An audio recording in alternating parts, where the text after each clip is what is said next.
Hello hi అండి, welcome to Kranthi cuisine cooking channel. అందరికీ శ్రీరామనవమి శుభాకాంక్షలు. ఈరోజు మనం శ్రీరామనవమి స్పెషల్కి మామిడికాయ పులిహోర అలాగే బెల్లం పానకం ఎలా తయారు చేయాలో చూద్దాం. ఇలా చూపించిన విధంగా చేసుకోండి, టేస్ట్ అనేది కమ్మగా వస్తుంది.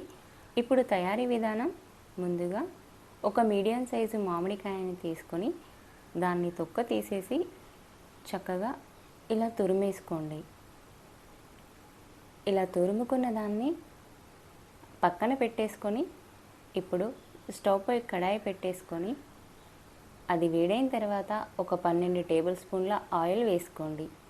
దీంట్లో పోపు గింజలు, ఒక చిన్న కప్పు పల్లీలు, అలాగే 10-12 ఎండుమిరపకాయలు వేసుకొని ఇవి చక్కగా రంగు మారేంత వరకు వేగించుకోండి.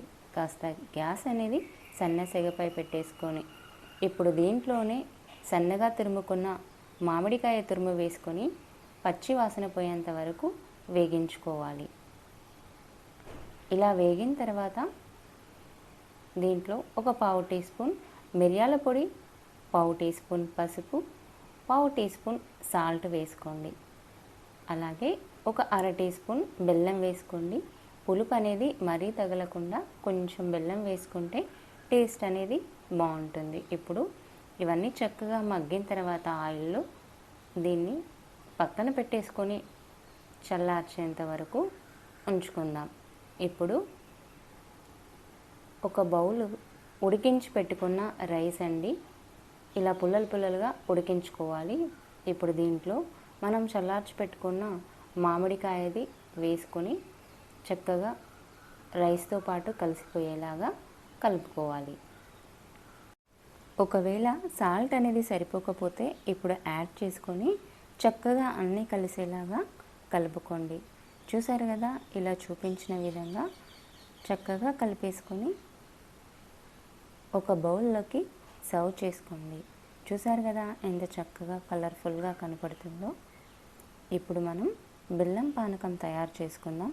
దానికోసం ఒక మట్టి కుండ తీసుకొని దాంట్లో కొంచెం చింతపండు వేసుకొని అలాగే కొద్దిగా వాటర్ వేసుకొని నానబెట్టుకుందాం.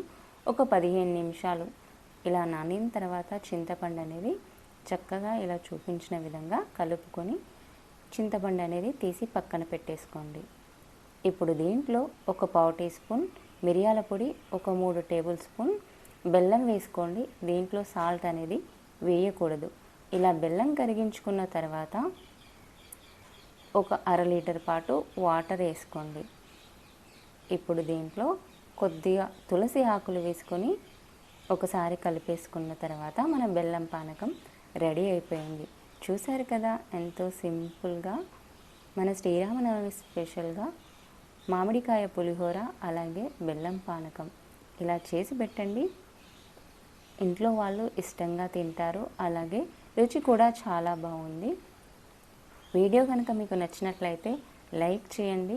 మరిన్ని వీడియోల కోసం మన ఛానల్ని సబ్స్క్రైబ్ చేసుకోండి. Thanks for watching.